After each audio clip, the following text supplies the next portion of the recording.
90 வயதான இந்த பாட்டி எல்லா வேலண்டைன்ஸ் டேக்கும் இந்த ரயில்வே ஸ்டேஷனுக்கு வராங்க.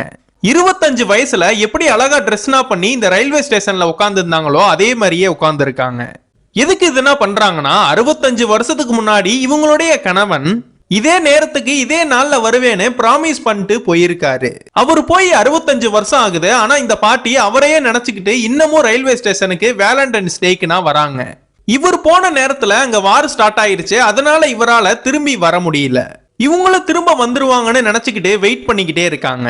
ஆனா அவர் டெய்லியுமே போஸ்ட்மேன் மூலியமா லெட்டர் மட்டும் தான் போட்டுட்டு இருக்காரு. ஆனா ஒரு வருஷமா எந்த லெட்டரும் வராதனால என்னன்னு பார்க்கும்போது உங்க ஹஸ்பண்ட் சாகல, அவருக்கு என்ன ஆச்சுன்னு இன்ன வரைக்கும் எந்த இன்ஃபர்மேஷனும் கிடைக்கல, அவர் எங்கேயே மிஸ் ஆயிட்டாருன்னு சொல்றாங்க. ஆனா இவங்களுக்கு அதுல நம்பிக்கை இல்லாம என்னோட ஹஸ்பண்ட் பிராமிஸ் பண்ணிட்டு போயிருக்காரு, அவர் கண்டிப்பா வேலண்டைன்ஸ் டேக்கு என்ன பார்க்க வருவாருன்னு சொல்றாங்க. அதனாலேயே 65 வருஷமா வேலண்டைன்ஸ் டேக்கு அவர் வருவாருன்னு வெயிட் பண்றாங்க. ஒரு நியூஸ் சேனல்ல இவங்கள பத்தினா தெரிஞ்சு இவங்கள பேட்டி எடுக்கலான்னு வராங்க. இவங்க லைஃப்ல நடந்த எல்லாத்தையுமே இந்த கேமரா முன்னாடி சொன்னதும் உலகம் முழுவதும் இவங்க பரவிடுறாங்க.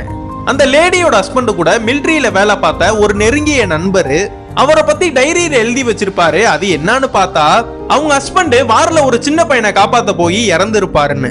இந்த பாட்டி அடுத்த வேலண்டைன்ஸ் டேக்கும் அவர் வருவாருன்னு அந்த ரயில்வே ஸ்டேஷன்ல வெயிட் பண்றாங்க. அவர் பிராமிஸ் பண்ணிட்டு போன மாதிரியே அந்த ரயில்வே ஸ்டேஷனுக்கும் வராரு. ஆனா அவர் உயிரோட இல்ல.